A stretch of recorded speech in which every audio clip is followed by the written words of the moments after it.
Vous êtes-vous déjà senti rejeté à un moment ou à un autre de votre vie?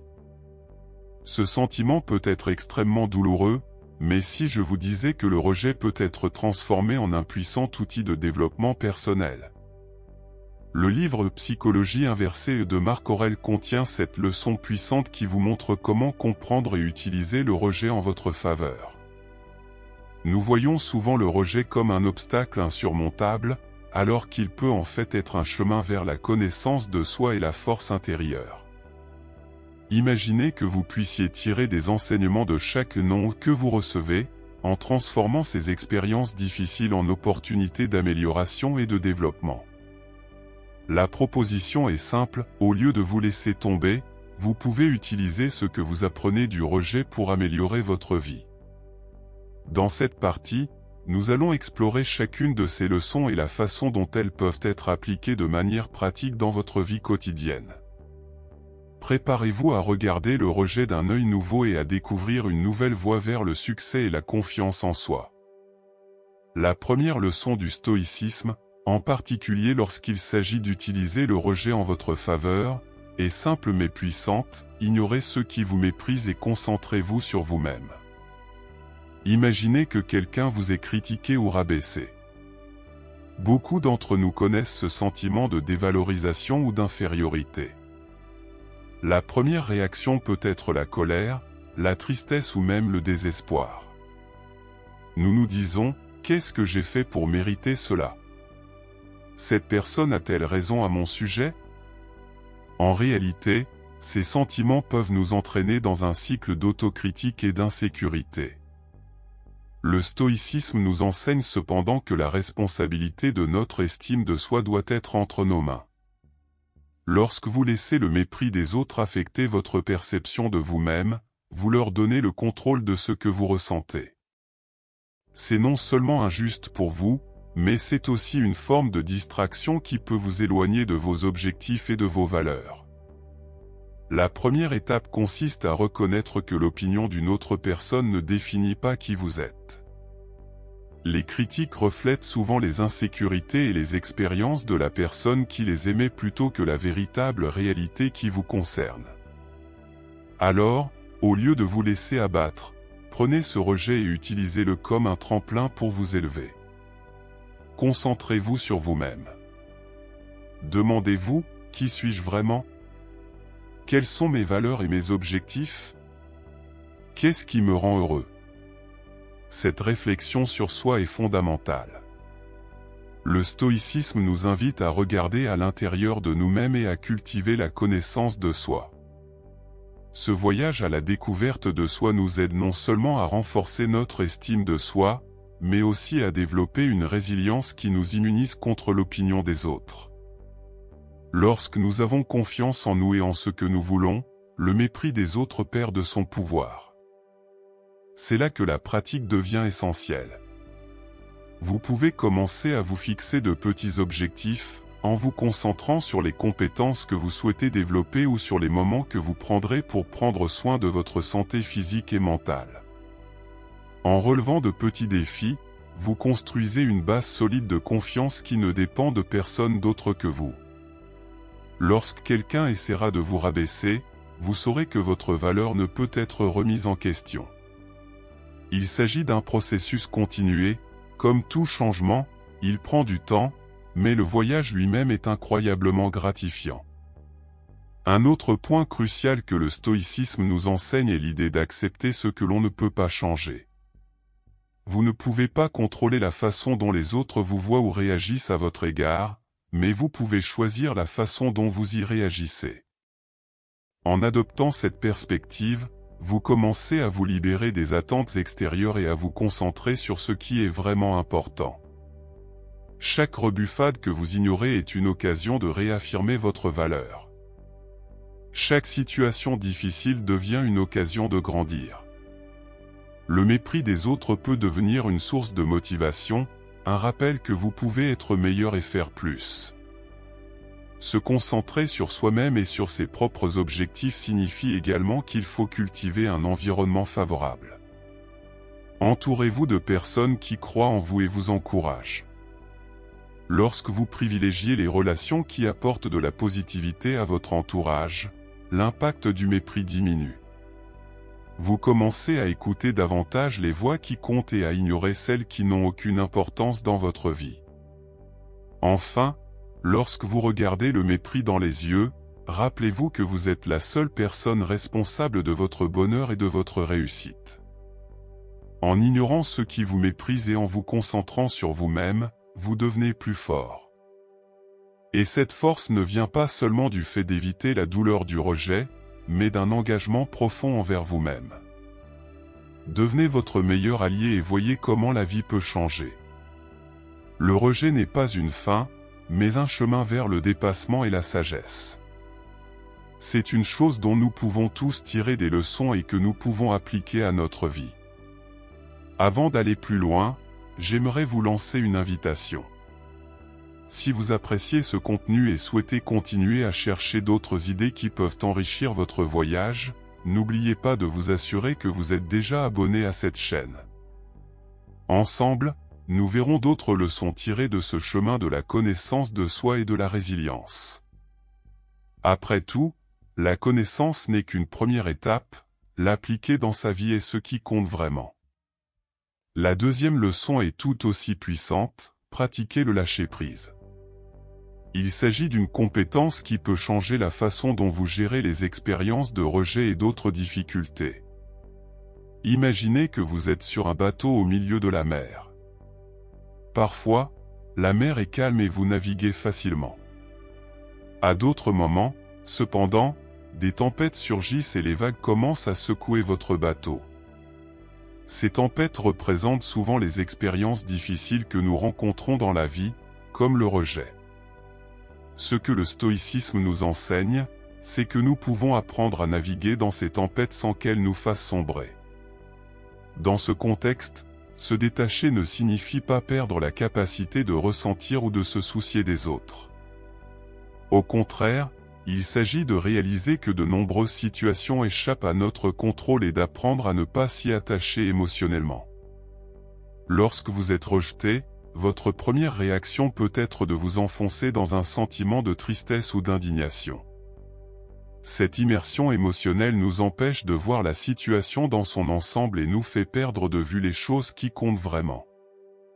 Le détachement nous permet de réorienter notre attention. Au lieu de rester bloqué dans une expérience négative, nous pouvons apprendre à en tirer des leçons précieuses. Considérez les expériences de rejet comme des pierres sur votre chemin. Si vous restez là à regarder les pierres, elles peuvent vous empêcher d'avancer. Mais si vous apprenez à les contourner, voire à les utiliser comme des tremplins, elles deviennent des outils de croissance. Ce changement de perspective est l'un des fondements du stoïcisme. Une pratique efficace du détachement est la méditation. Lorsque vous pratiquez la méditation, vous commencez à observer vos pensées et vos émotions sans vous y identifier complètement. Cela signifie que lorsque la douleur du rejet apparaît, vous pouvez observer ce sentiment comme s'il s'agissait d'un nuage traversant le ciel. Vous n'êtes pas le nuage, vous êtes le ciel. Ce changement d'identité est fondamental, car il transforme votre relation avec vos émotions et vos expériences. En outre, le détachement nous aide à valoriser le présent. Souvent, lorsque nous sommes concentrés sur le passé ou préoccupés par l'avenir, nous perdons de vue ce qui se passe maintenant. Vous est-il déjà arrivé de penser à une critique reçue il y a plusieurs semaines? Cette inquiétude constante peut créer un cycle de négativité et de stagnation. Lorsque vous pratiquez le détachement, cela devient plus facile. Vous commencez à voir que ce qui s'est passé dans le passé ne détermine pas votre avenir. Chaque nouveau jour est une nouvelle occasion d'apprendre et de grandir. Réorienter votre attention signifie également investir du temps dans les choses qui comptent vraiment pour vous. Au lieu de ressasser des situations passées, vous pouvez vous laisser porter par des expériences qui apportent de la joie et du sens à votre vie. Lorsque vous portez votre attention sur ce qui vous rend heureux, la douleur du rejet tend à se dissiper. C'est comme si nous créions un bouclier émotionnel où les critiques et le mépris ne peuvent pas pénétrer. Un autre aspect important du lâcher-prise est la libération des attentes. Souvent, les attentes que nous avons envers nous-mêmes et envers les autres peuvent être à l'origine de frustration. Imaginez, par exemple, que vous ayez travaillé dur sur un projet et que vous vous attendiez à être félicité. Si vous recevez des critiques au lieu de la reconnaissance, cela peut être dévastateur. Le stoïcisme nous apprend à accepter que, quels que soient nos efforts, nous ne pouvons pas contrôler les réactions des autres. En abandonnant nos attentes, nous faisons place à l'acceptation et à la tranquillité. Vous apprenez à faire de votre mieux non pas pour plaire aux autres, mais parce que cela a de la valeur pour vous. La pratique du lâcher-prise est également liée à la gratitude. Lorsque vous lâchez prise sur ce que vous ne pouvez pas contrôler, vous pouvez commencer à apprécier ce que vous avez vraiment. La gratitude est une force puissante qui change notre façon de voir le monde. En vous concentrant sur les bonnes choses de votre vie, vous trouvez la force de surmonter les épreuves. Prenez l'habitude d'écrire chaque jour les choses pour lesquelles vous êtes reconnaissant. Cela vous aidera à développer un état d'esprit plus positif et vous éloignera du cycle de douleur et de doute que le rejet peut engendrer. Lorsque vous pratiquez le détachement émotionnel, vous ne devenez pas insensible ou indifférent. Au contraire, vous devenez plus conscient de vos émotions et plus à même de prendre des décisions qui reflètent qui vous êtes vraiment, sans vous laisser influencer par les opinions des autres. Ce contrôle émotionnel est l'une des clés de la véritable liberté. Une liberté qui ne se limite pas à la critique extérieure, mais qui est aussi une liberté intérieure. En apprenant à faire face au rejet et à d'autres expériences difficiles, vous devenez plus fort, plus résistant et plus confiant. La deuxième leçon du stoïcisme nous montre que le fait de lâcher prise n'est pas un signe de faiblesse, mais de force. C'est la force de quelqu'un qui comprend que son bonheur ne dépend pas de l'opinion des autres. Chaque rejet est une occasion de réorienter votre attention, de grandir et de devenir plus fort. La prochaine fois que vous serez confronté à un rejet, souvenez-vous de cette leçon. Faites face à la situation avec un nouvel état d'esprit, laissez tomber ce qui ne vous sert pas et redirigez votre énergie vers ce qui compte vraiment, votre croissance et votre bien-être. En progressant dans les leçons du stoïcisme, nous arrivons à la troisième leçon, qui est essentielle pour notre croissance et notre bien-être, cultiver un cercle de positivité. Le fait de savoir de qui vous vous entourez peut influencer radicalement votre façon de voir le monde et de réagir aux expériences de la vie, en particulier aux rejets et aux défis auxquels vous êtes confrontés.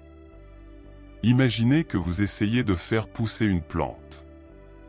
Pour qu'elle se développe sainement et magnifiquement, elle a besoin de la bonne quantité de lumière, d'eau et de nutriments. De la même manière, en tant qu'être humain, nous avons besoin d'un environnement favorable pour nous épanouir, et cela inclut les personnes qui nous entourent. Vivre avec des personnes qui partagent nos objectifs et nous inspirent peut être comparé à donner à une plante la lumière du soleil dont elle a désespérément besoin. Lorsque nous sommes entourés de positivité, les chances de réaliser nos rêves augmentent considérablement. La première étape pour cultiver ce cercle est de s'auto-analyser. Arrêtez-vous un instant et pensez aux personnes qui vous entourent. Vous soutiennent-elles, vous encouragent-elles et vous font-elles vous sentir bien? Ou bien vous sentez-vous souvent découragé ou dévalorisé après avoir interagi avec elles? Souvent, nous ne nous rendons même pas compte que les relations que nous entretenons peuvent être toxiques, drainer notre énergie et nous empêcher d'atteindre nos objectifs. C'est l'occasion de réfléchir. Comment pouvez-vous élargir votre cercle social pour y inclure des personnes qui vous stimulent? Il est également important de considérer que la positivité ne consiste pas seulement à être entouré de personnes qui vous disent toujours ce que vous voulez entendre. Ce n'est pas un véritable soutien. Un cercle positif est composé de personnes qui croient en vous, qui vous mettent au défi et qui ont le courage de vous dire des vérités difficiles lorsque c'est nécessaire. Cela signifie que vous devez vous entourer d'amis qui n'ont pas peur de vous tirer les vers du nez lorsque vous vous égarez. Des amis ou des mentors qui, même lorsqu'ils critiquent, le font avec amour et avec l'intention de vous aider à grandir. Ces interactions sont fondamentales pour vous permettre de développer et d'affiner vos compétences. Prenons un exemple concret. Supposons que vous ayez un ami qui travaille constamment à la réalisation de ses objectifs et qui s'efforce d'être la meilleure version de lui-même. Son énergie et sa motivation pourraient finir par vous contaminer. Lorsque vous voyez quelqu'un qui se consacre à un nouveau projet, à un passe-temps ou à un changement de vie, cela peut vous inciter à agir et à vous consacrer davantage à vos propres objectifs. En revanche, si la plupart de vos amis sont toujours en train de se plaindre ou de dire du mal de la vie, cela peut vous entraîner dans un cycle de négativité. Le choix de votre cercle est donc un choix d'énergie. Une autre façon de cultiver un cercle de positivité est de s'impliquer dans des activités ou des groupes qui correspondent à vos intérêts. Par exemple, si vous êtes passionné par l'écriture, rejoindre un groupe d'écrivains peut être un excellent moyen de rencontrer des personnes qui partagent cette passion. Ces groupes favorisent souvent un environnement de soutien, de collaboration et d'apprentissage continu. Lorsque vous êtes entouré de personnes qui s'investissent autant que vous dans votre parcours, votre motivation augmente et vous avez l'impression d'avoir une équipe à vos côtés qui vous encourage à réussir. N'oubliez pas que la positivité implique également la pratique de la gratitude et de la reconnaissance. Lorsque vous êtes avec des personnes qui font partie de votre cercle, n'oubliez pas d'exprimer à quel point vous appréciez leur présence dans votre vie. Remercier et reconnaître le soutien des amis, des collègues et de la famille permet non seulement de renforcer les liens, mais aussi de créer un environnement de soutien mutuel. C'est une voie à double sens. Plus vous investissez dans la positivité des autres, plus cette énergie vous revient.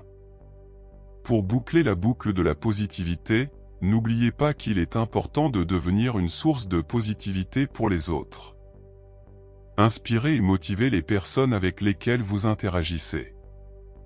Lorsque vous vous efforcez d'être une force pour le bien, cela crée un effet domino. L'idée est de créer un écosystème de soutien et d'encouragement qui vous sera bénéfique en fin de compte. Le stoïcisme nous montre que nos actions et nos relations ont des conséquences, et cultiver la positivité est une décision consciente qui porte ses fruits. Et lorsque vous êtes confronté à un rejet ou à une critique acerbe, il est essentiel de pouvoir compter sur un cercle de positivité. Ces personnes seront les premières à vous rappeler votre valeur, à vous montrer que le rejet n'est qu'une partie du processus et que vous n'êtes pas seul sur ce chemin. Un mot d'encouragement ou un rappel que vous êtes capable peut faire toute la différence dans votre capacité à aller de l'avant. Gardez toujours à l'esprit que cultiver votre cercle de positivité est une tâche permanente.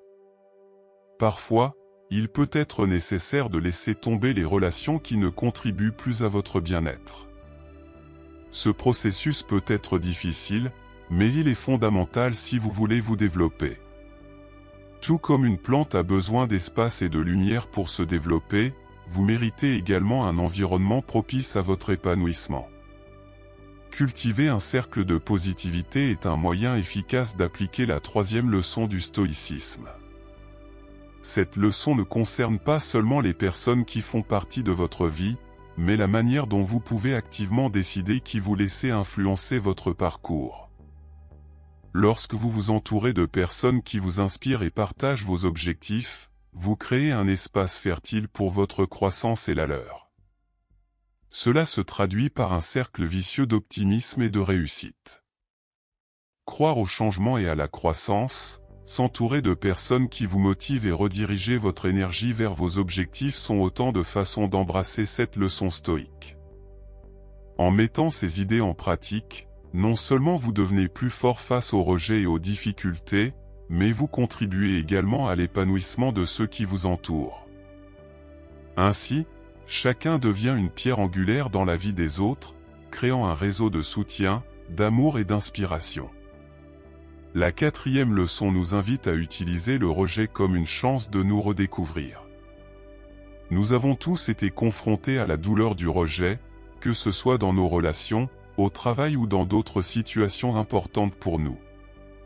Cette expérience difficile, bien que douloureuse, peut aussi être un tournant, un moment où nous pouvons regarder à l'intérieur de nous-mêmes et explorer de nouvelles possibilités que nous n'avions pas envisagées auparavant. Imaginez-vous dans une situation où vous avez investi du temps et de l'énergie, peut-être dans un projet au travail ou dans une amitié, et où vous êtes soudain confronté à un rejet. Cela peut être dévastateur. Cependant, au lieu de rester bloqué dans cette douleur, pourquoi ne pas la considérer comme une opportunité ? Pensez à la façon dont un arbre est coupé en automne pour refleurir au printemps.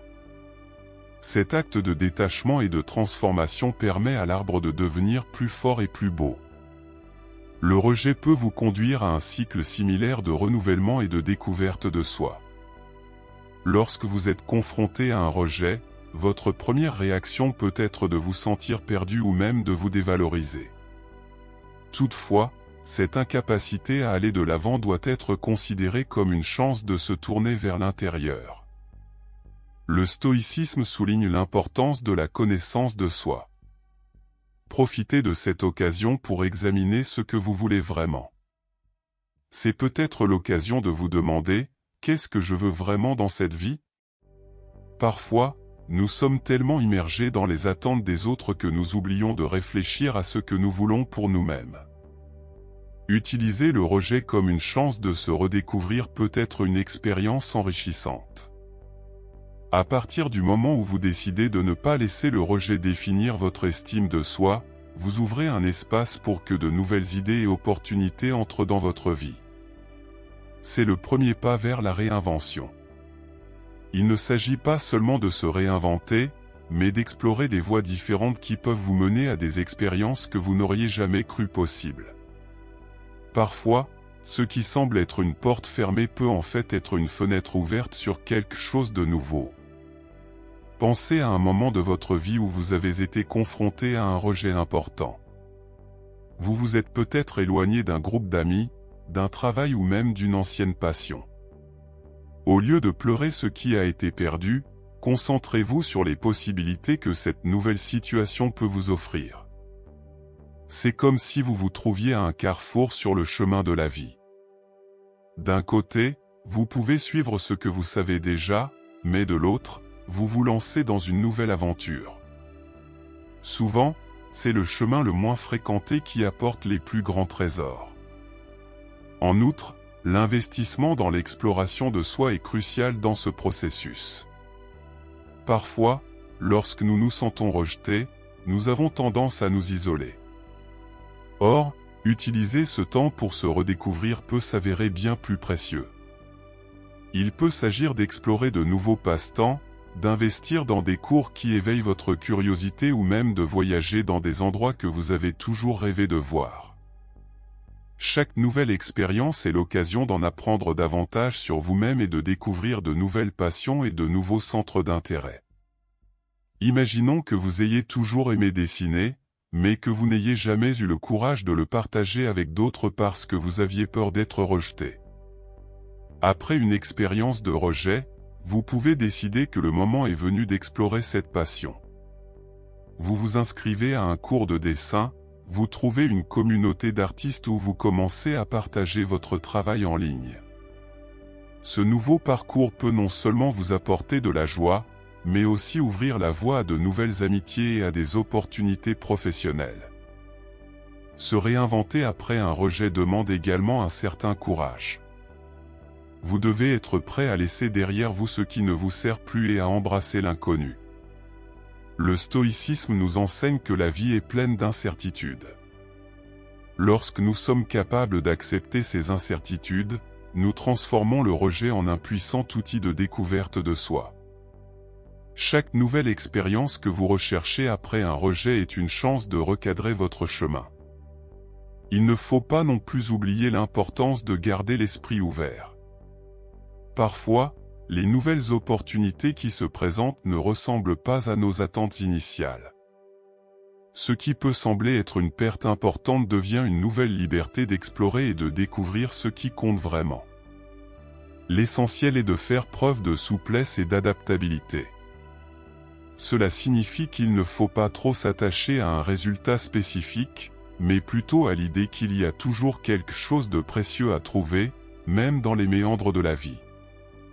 Ainsi, pendant que vous traversez ces moments difficiles, restez concentré sur la découverte de nouvelles possibilités.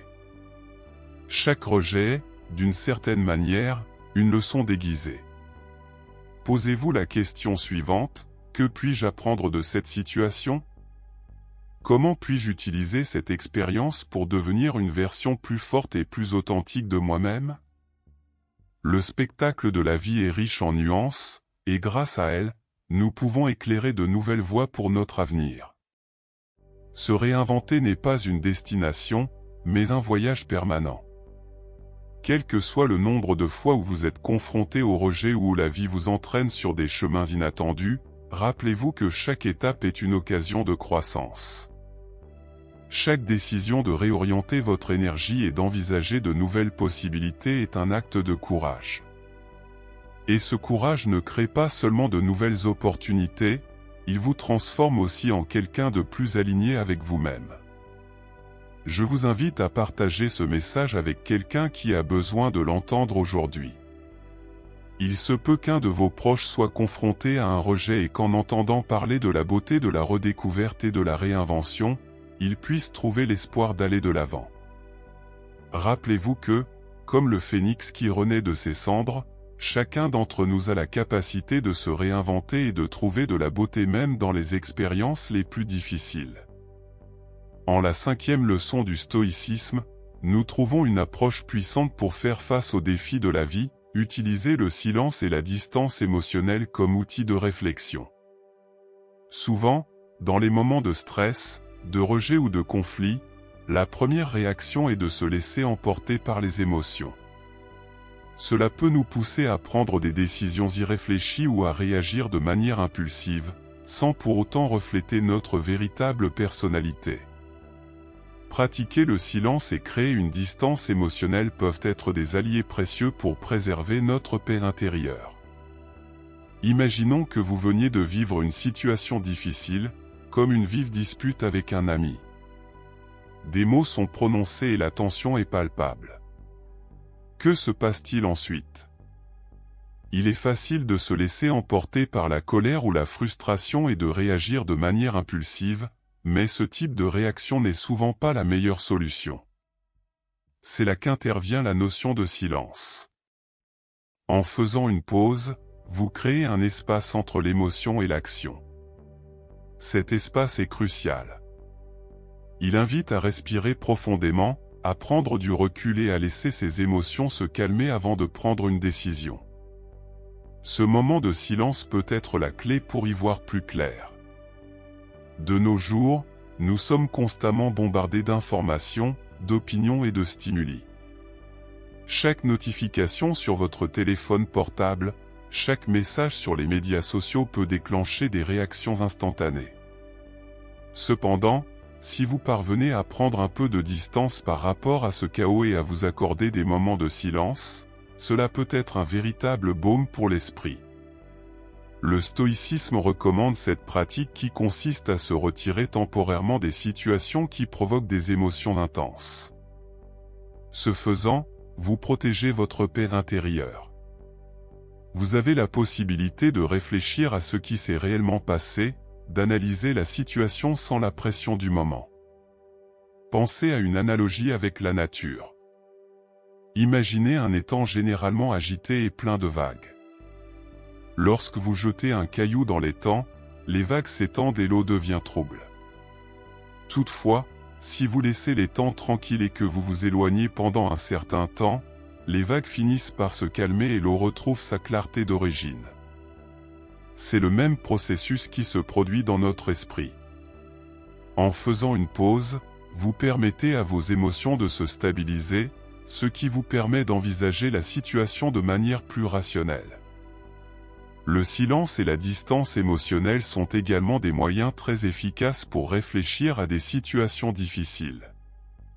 La pratique de la réflexion est essentielle au développement personnel. Posez-vous les questions suivantes. Qu'est-ce qui m'a conduit à cette situation? Comment me suis-je senti? Quelle a été ma contribution à ce conflit? Que puis-je apprendre? En posant ces questions dans un espace calme, vous pouvez obtenir des informations qui pourraient ne pas apparaître au milieu d'une agitation émotionnelle.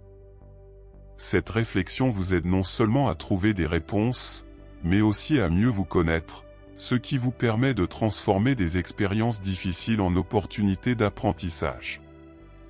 Un autre aspect de cette pratique consiste à reconnaître qu'il n'est pas nécessaire de réagir immédiatement. En fait, la meilleure solution consiste souvent à ne pas agir du tout. Cela ne signifie pas qu'il faille fuir les situations ou éviter la confrontation lorsque c'est nécessaire. Au contraire, il s'agit d'une stratégie de préparation. En utilisant le silence, vous permettez à vos idées de se former, vous articulez clairement vos pensées et vous vous préparez à communiquer plus efficacement. Cela permet également de procéder à une analyse plus objective de la situation, sans l'épuisement émotionnel qu'une réponse instantanée peut entraîner. En outre, en prenant vos distances sur le plan émotionnel, vous ne vous protégez pas seulement vous-même, mais vous donnez également aux autres la possibilité de réfléchir à vos actions. Cela peut être un facteur de transformation dans les relations. Lorsque vous créez un espace entre vous et la situation, il est possible que l'autre partie commence également à réfléchir à ce qui s'est passé. Souvent, les réactions sont tellement automatiques qu'un petit espace de silence peut conduire à une introspection, aidant chacun à trouver une manière plus constructive de résoudre le conflit. Il est également important de souligner que le recours au silence ne signifie pas qu'il faille s'isoler ou couper les ponts. En fait, cela peut fonctionner dans le sens inverse. Lorsque vous vous accordez un temps de réflexion, vous pouvez revenir à ces interactions avec une clarté et un objectif renouvelé. En abordant le sujet de manière mesurée et calme, vous pouvez discuter de sentiments chargés d'émotions d'une manière constructive et enrichissante. Il s'agit là d'une composante essentielle du stoïcisme, apprendre à mener des conversations difficiles d'une manière qui n'aboutisse pas à la défensive, mais plutôt à la compréhension et à la croissance.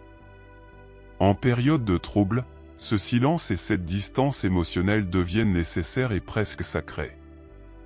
Pensez au moment où vous avez l'impression que vos émotions se déchaînent ou que la situation est si intense que vous avez du mal à penser clairement.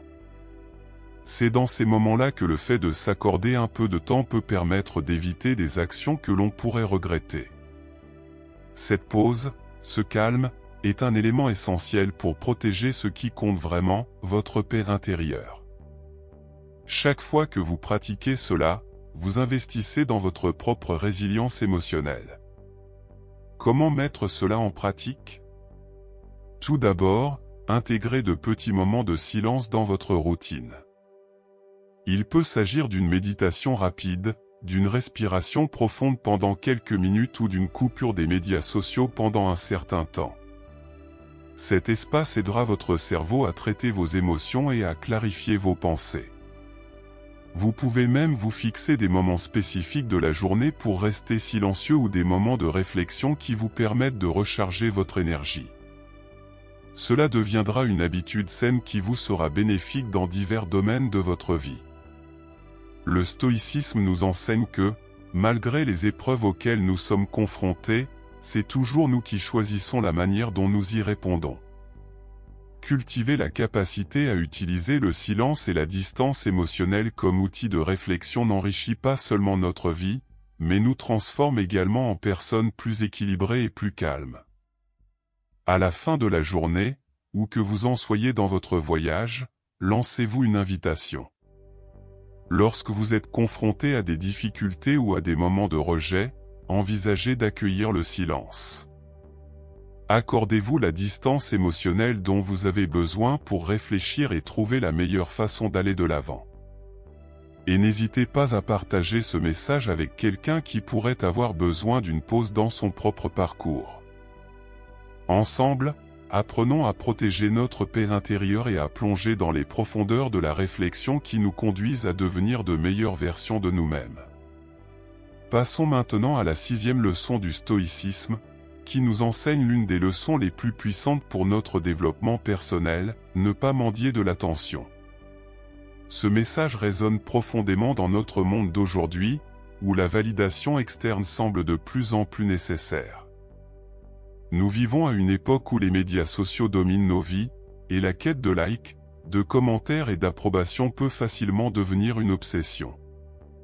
Mais il est essentiel d'apprendre que la vraie valeur ne vient pas de la validation des autres, mais d'un endroit à l'intérieur, d'une véritable estime de soi. Imaginez un instant que vous êtes à une fête. Votre objectif est de vous amuser et d'entrer en contact avec d'autres personnes. Cependant, vous vous rendez compte que chaque fois que quelqu'un ne vous prête pas attention ou ne répond pas à votre message, vous ressentez un pincement au cœur, comme s'il vous manquait quelque chose. Ce sentiment est courant et nous sommes nombreux à l'avoir éprouvé. Mais la question qui se pose est la suivante: pourquoi avez-vous besoin de l'attention des autres pour vous sentir bien dans votre peau? Le stoïcisme nous encourage à réévaluer cette impulsion et à rechercher la valeur en nous-mêmes. Lorsque vous demandez de l'attention, vous mettez votre estime de soi entre les mains des autres. Ce terrain peut s'avérer très instable. Les opinions des gens changent, tout comme leurs émotions et leurs réactions. Lorsque nous fondons notre valeur sur une validation extérieure, nous ouvrons la porte à l'insécurité, à l'anxiété et même au désespoir. En revanche, lorsque nous trouvons notre force et notre valeur à l'intérieur de nous-mêmes, nous créons une base solide qui ne peut être ébranlée par des facteurs externes. Cette base interne est l'essence même de la confiance en soi. Une étape fondamentale pour trouver cette valeur intérieure consiste à réfléchir à ses propres qualités et réalisations.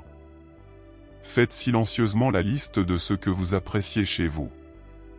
Il peut s'agir de votre capacité d'écoute, de vos compétences en matière de résolution de problèmes, ou encore de la façon dont vous faites rire les autres. Lorsque vous prenez le temps de reconnaître ces qualités, vous commencez à comprendre que vous n'avez pas besoin de l'approbation des autres pour vous affirmer. C'est ce que nous enseigne le stoïcisme, se centrer sur sa propre moralité et son caractère, et non sur le regard des autres. Un autre point important est que la recherche de l'attention peut souvent nous détourner de nos véritables passions et objectifs. Lorsque nous nous préoccupons excessivement d'être acceptés ou remarqués, nous finissons par perdre de vue ce qui compte vraiment pour nous. Le chemin du stoïcisme est un chemin d'authenticité. Demandez-vous: qu'est-ce qui a vraiment de la valeur pour moi? Qu'est-ce qui m'apporte de la joie? En vous concentrant sur vos propres passions plutôt que sur les opinions des autres, vous pouvez non seulement vous sentir plus satisfait, mais aussi devenir plus attirant pour votre entourage. Les gens sont attirés par l'authenticité et la confiance en soi, et cela se voit dans leurs actions et leur présence. Trouver de la valeur en soi ne se fait pas du jour au lendemain. C'est un processus continu qui demande de la pratique et de l'attention. Un exercice pratique consisterait à consacrer chaque jour un peu de temps à l'observation de soi. Prenez quelques minutes à la fin de la journée pour réfléchir à vos actions, à vos sentiments et à vos réactions. Ce faisant, vous commencerez à mieux vous connaître et à comprendre ce qui est vraiment important pour vous. Cette connaissance de soi est la clé pour ne pas dépendre de la validation des autres. Lorsque vous prenez conscience de vos propres valeurs et croyances, vous n'avez plus besoin de rechercher sans cesse l'approbation des autres. Un aspect intéressant de l'absence de quête d'attention est que lorsque vous commencez à vous valoriser, vous finissez par attirer les bonnes personnes dans votre vie. Imaginez un aimant. Lorsque vous recherchez la validation, vous pouvez attirer des personnes qui sont également à la recherche de quelque chose, mais qui n'ont pas de base solide. En revanche, lorsque vous vous valorisez, vous devenez un aimant pour les personnes qui reconnaissent et apprécient cette force intérieure. Cela crée des liens beaucoup plus significatifs et plus profonds, car ils sont basés sur l'authenticité mutuelle plutôt que sur des besoins émotionnels superficiels. Une autre astuce importante est la pratique de la gratitude. Pas seulement pour les autres, mais pour la personne que vous êtes. À la fin de chaque journée, prenez un moment pour reconnaître les petites victoires que vous avez remportées. Il peut s'agir simplement d'avoir relevé un défi au travail ou d'avoir été gentil avec quelqu'un.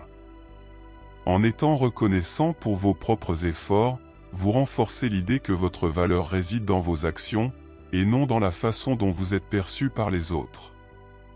Cette pratique constante de la gratitude vous place dans un espace mental positif et vous aide à cultiver une image saine de vous-même. Pensez maintenant à la différence que cela fait dans votre vie quotidienne. Lorsque vous n'avez pas besoin de validation extérieure, votre esprit devient un espace beaucoup plus libre. Vous pouvez vous exprimer de manière authentique, vous pouvez prendre des décisions basées sur ce que vous pensez être juste et non sur ce que les autres attendent de vous. C'est libérateur. Vous devenez capable d'explorer et de poursuivre vos véritables intérêts, parce que vous n'avez plus à vous soucier de la façon dont vous serez perçu. Si nous trouvons de la valeur en nous-mêmes, nous pouvons également développer de l'empathie et de la compassion pour les autres. Parfois, les personnes qui cherchent à attirer l'attention agissent ainsi parce qu'elles ne se valorisent pas. En abandonnant le désir d'être vu, nous créons plus d'espace pour comprendre ce que les autres vivent. Cela nous permet d'interagir de manière plus significative et constructive. Le stoïcisme nous apprend à voir au-delà de nous-mêmes et à reconnaître que chacun mène son propre combat. Lorsque vous utilisez cette leçon, invitez-vous à faire une expérience. Prenez une semaine pour vous observer sans chercher la validation des autres. Partagez vos opinions et vos idées, mais en sachant que votre estime de soi ne dépend pas de la réponse de quelqu'un d'autre. Commentez la façon dont cela change votre perception de vous-même, comment cela affecte vos interactions et comment vous vous sentez à la fin de la semaine. Rappelez-vous que le fait de ne pas demander de l'attention est un acte de courage et de dignité. Cette pratique protège non seulement votre paix intérieure, mais vous permet également de vous connecter de manière plus authentique au monde qui vous entoure. Alors, au cours de ce voyage, faites une pause et réfléchissez à votre valeur intrinsèque. Et si vous avez trouvé cette vidéo intéressante, n'hésitez pas à partager vos impressions dans les commentaires ou, mieux encore, à la partager avec quelqu'un qui a aussi besoin de l'entendre. Le partage d'expériences est un moyen puissant de grandir ensemble. Et enfin nous sommes arrivés à la 7e leçon du stoïcisme, qui apporte un enseignement fondamental sur la manière d'établir des relations saines et équilibrées avec les autres. Cette leçon nous dit d'être gentil, mais en même temps de maintenir une distance émotionnelle saine. Dans un monde où la connexion et l'interaction sont essentielles, trouver cet équilibre peut être un véritable défi. Voyons comment y parvenir, en soulignant l'importance de protéger notre santé émotionnelle sans renoncer à la cordialité. Imaginez que vous vous trouvez dans un contexte social, par exemple lors d'une fête ou d'une réunion de travail. Il est naturel d'interagir et d'établir des relations avec les personnes qui vous entourent. Réfléchissez maintenant à votre conception de la gentillesse. La gentillesse est un acte noble, auquel nous aspirons tous. Lorsque nous sommes aimables, nous créons un espace accueillant et positif. Cependant, la gentillesse ne doit pas être une autorisation permettant aux autres de franchir des limites importantes pour notre santé émotionnelle. C'est là que la notion de distance émotionnelle devient cruciale. La distance émotionnelle est une sorte de bouclier. Il ne s'agit pas d'une barrière qui nous sépare des autres, mais d'un espace protecteur qui nous permet d'être nous-mêmes, tout en restant ouverts et accessibles. Lorsque nous comprenons cela, nous pouvons être plus aimables dans nos interactions, sans pour autant devenir indisposés ou nous sentir obligés de répondre à toutes les demandes émotionnelles des autres. Prenons un peu de recul et réfléchissons à la nature des êtres humains. En tant qu'êtres sociaux, nous recherchons naturellement les relations. C'est un élément fondamental de notre existence. Cependant, certaines de ces relations peuvent être difficiles et, si nous n'y prenons pas garde, elles peuvent nous consumer émotionnellement. C'est là que le stoïcisme s'impose. En nous apprenant à prendre conscience de nos limites et de l'importance de protéger notre santé émotionnelle, nous nous donnons les moyens d'interagir de manière plus équilibrée. Lorsque quelqu'un s'adresse à nous dans un moment difficile, il est naturel de vouloir l'aider. L'empathie est une aptitude qui nous relie les uns aux autres. Cependant, cette gentillesse peut souvent se transformer en une surcharge émotionnelle. Cela se produit lorsque nous nous permettons d'absorber sans limite le poids des émotions des autres. C'est là que nous pouvons pratiquer une douce distance émotionnelle. Nous pouvons être présents et offrir notre soutien, mais en même temps nous devons reconnaître que notre capacité à aider a ses limites. Nous ne pouvons pas combler tous les vides des autres, et c'est très bien ainsi. La question est de savoir comment le faire efficacement. L'un des moyens consiste à cultiver l'écoute active. Souvent, les autres ont simplement besoin que quelqu'un les écoute.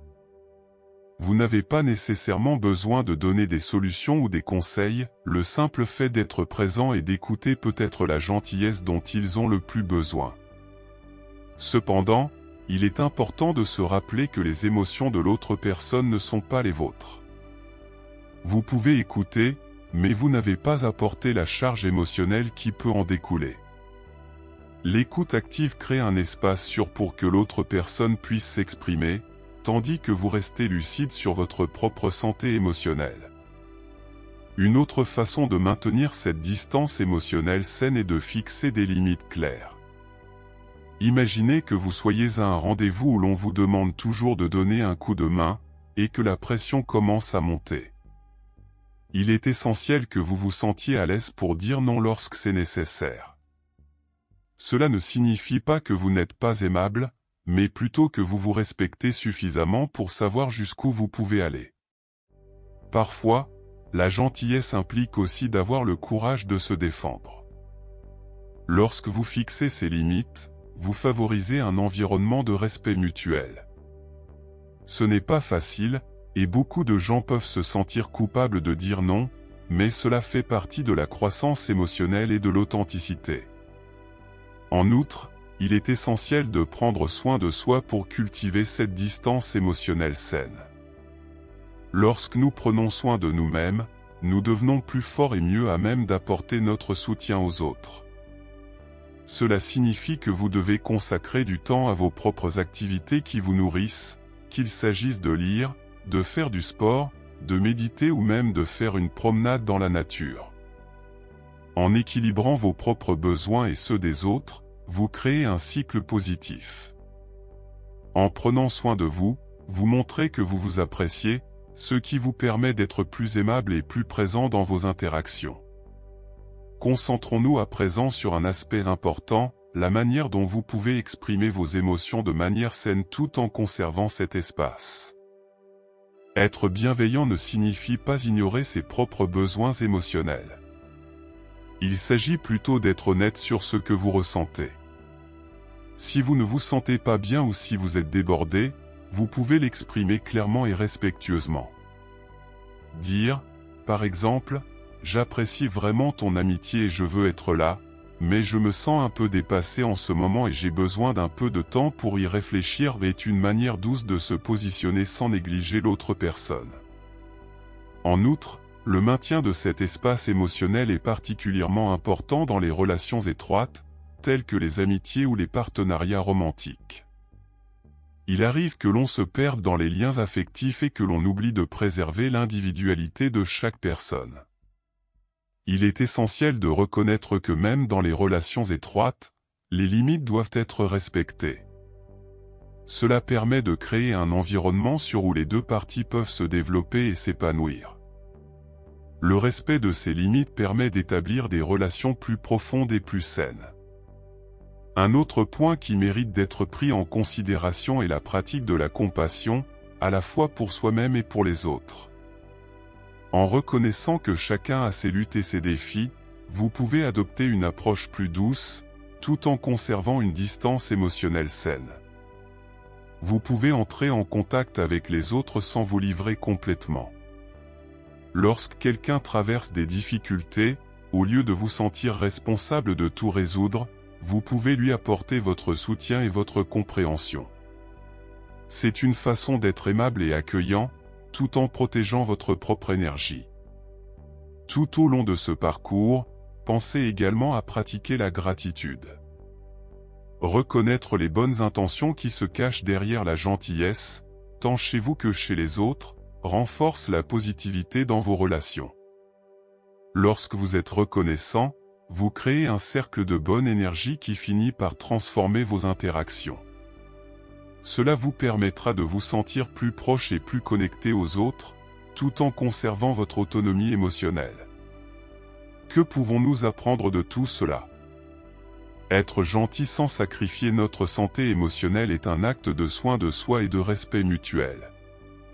Il ne s'agit pas de devenir insensible ou apathique, mais de comprendre que l'on peut être chaleureux et accueillant sans se laisser abattre émotionnellement. Cela vous permettra d'équilibrer vos interactions sociales tout en préservant votre bien-être. Je vous invite à réfléchir à la manière dont vous pouvez appliquer cette leçon à votre vie. Pensez à vos interactions actuelles. Avez-vous l'impression de maintenir une bonne distance émotionnelle dans vos relations ? Y a-t-il des situations dans lesquelles vous pourriez fixer des limites plus claires ? Partagez vos expériences et vos réflexions dans les commentaires, et explorons ensemble comment être à la fois gentil et respectueux de nous-mêmes. En mettant en pratique cette leçon du stoïcisme, nous cultivons non seulement notre santé émotionnelle, mais aussi des relations plus profondes et plus significatives. Après tout, il est important d'être gentil, mais il est essentiel de prendre soin de soi. Il s'agit d'une leçon bonus incroyable qui s'adresse tout particulièrement à vous, qui êtes arrivé aussi loin dans ce voyage de découverte de soi et d'épanouissement. Le message que j'apporte concerne l'utilisation du rejet comme carburant pour le développement personnel. Dans ce monde en constante évolution, le rejet est presque inévitable, mais la façon dont nous y réagissons peut définir notre chemin. Imaginez un instant que vous vous préparez à quelque chose de très important, peut-être un entretien d'embauche de rêve ou la présentation d'un projet au travail. Vous avez travaillé dur, vous avez passé des heures à vous préparer et vous y avez mis tout votre cœur. Mais en fin de compte, vous n'avez pas obtenu la réponse que vous espériez. Ce sentiment de rejet peut être accablant. Beaucoup de gens ont l'impression que les portes se ferment et que le monde devient un endroit sombre et inaccessible. Mais le stoïcisme nous enseigne quelque chose d'essentiel, nous pouvons transformer ce rejet en une force puissante qui nous propulse vers l'avant. La première chose à comprendre est que le rejet fait naturellement partie de la vie. Aucun grand accomplissement n'a été réalisé sans avoir été confronté à une forme de rejet ou d'échec en cours de route. Pensez à certains des plus grands noms de l'histoire. J.K. Rowling, par exemple, a essuyé plusieurs refus avant de trouver un éditeur disposé à publier Harry Potter. Si elle s'était laissée abattre par ces refus, nous n'aurions peut-être jamais découvert ce monde magique. Cette réalité nous montre que chaque non est une étape nécessaire vers un oui significatif. Lorsque nous sommes rejetés, la première réaction est souvent une vague d'émotions négatives.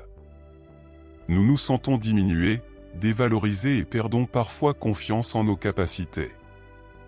Cependant, il est essentiel d'inverser cette dynamique et de considérer le rejet sous un angle différent. Ce faisant, nous commençons à voir le rejet non pas comme un obstacle, mais comme une opportunité.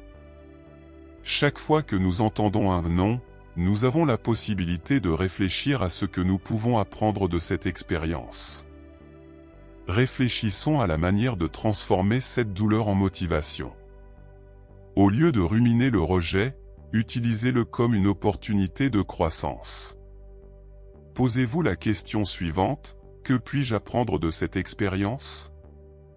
Y a-t-il quelque chose que j'aurais pu faire différemment? Cette réflexion est un point de départ puissant pour aller de l'avant. Considérez chaque rejet comme un devoir. En réfléchissant et en tirant les leçons de l'expérience, vous transformez la douleur en sagesse. En outre, une stratégie efficace consiste à se fixer des objectifs à court terme et de petites réalisations. Après un refus, il est facile de se sentir découragé et paralysé par la peur de l'échec.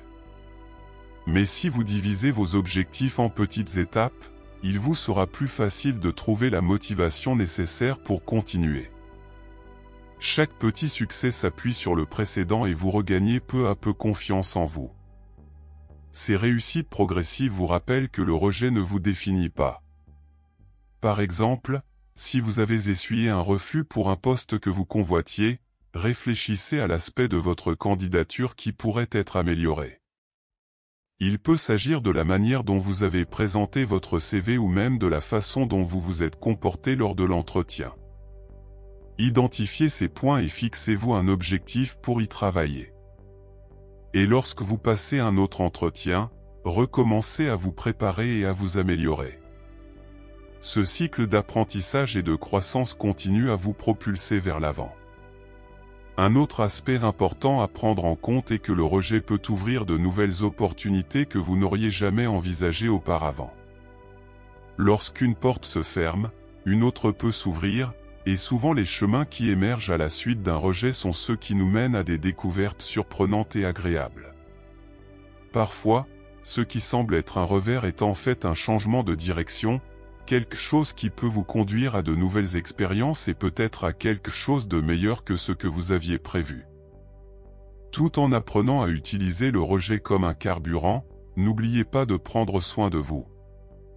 Vos sentiments sont valables. Autorisez-vous à ressentir la douleur du rejet, mais ne la laissez pas vous paralyser. Reconnaissez votre douleur et décidez ensuite comment vous allez l'utiliser pour aller de l'avant. Le stoïcisme nous enseigne que la vie est pleine de défis, mais que c'est la façon dont nous y répondons qui compte vraiment. Une mesure très pratique que vous pouvez prendre consiste à tenir un journal de réflexion. Lorsque vous êtes confronté à un refus, écrivez sur cette expérience. Que s'est-il passé? Comment vous êtes-vous senti? Qu'est-ce qui a pu contribuer à ce rejet? L'écriture vous permet de gérer vos émotions et de clarifier la situation. De plus, ce journal peut devenir une source d'inspiration lorsque vous relisez vos notes et que vous vous rendez compte de la façon dont vous avez surmonté les difficultés dans le passé. Vous pouvez également vous entourer de personnes qui vous soutiennent et sont prêtes à vous encourager. Parler à des amis ou à des mentors qui vous comprennent peut vous apporter une nouvelle perspective et vous aider à rajeunir votre énergie et votre motivation. Ils peuvent partager leurs propres histoires de rejet et expliquer comment ils ont réussi à se relever et à aller de l'avant. Parfois, ces simples conversations peuvent allumer la flamme de la motivation que vous essayez de trouver. N'oubliez pas que le rejet est un mélange de douleur et d'opportunité. En l'utilisant comme un carburant, non seulement vous grandissez en tant que personne, mais vous devenez plus résistant. Chaque expérience de rejet ajoute une couche à votre caractère et à votre capacité à relever les défis de la vie. Cette résilience est une compétence précieuse dans la vie, non seulement dans le contexte professionnel, mais aussi dans les relations et dans votre parcours personnel. Si vous vous engagez à considérer le rejet comme une partie de votre parcours et non comme un reflet de votre valeur, cela peut changer complètement votre façon de vivre. Au lieu de vous sentir découragé, vous vous sentirez énergisé et plus fort. Le stoïcisme nous enseigne que c'est dans l'adversité que nous trouvons notre vraie nature. C'est sur ce chemin que nous découvrons vraiment notre force et notre but. Continuez donc à aller de l'avant, à vous relever après chaque chute et à utiliser chaque non comme un pas en avant vers ce que vous voulez vraiment. Au lieu de laisser le rejet vous briser, utilisez-le comme un tremplin pour atteindre de nouveaux sommets. Cette leçon bonus, qui consiste à transformer le rejet en carburant, est un véritable cadeau que vous pouvez vous offrir. En vous y exerçant, Non seulement vous deviendrez plus fort et plus résistant, mais vous inciterez également votre entourage à faire de même. Ainsi, la prochaine fois que vous serez confronté à un rejet, n'oubliez pas de rechercher les leçons cachées et d'utiliser cette expérience comme levier de croissance. Après tout, votre véritable valeur réside dans votre capacité à vous relever et à continuer à vous battre pour vos rêves, quel que soit le nombre de fois où la vie tente de vous mettre à terre. Si vous avez trouvé ce contenu utile et inspirant, laissez vos commentaires ci-dessous. Comment gérez-vous habituellement le rejet? Quelles sont les stratégies qui ont le mieux fonctionné pour vous? En partageant vos expériences, nous pourrons grandir encore plus ensemble sur ce chemin.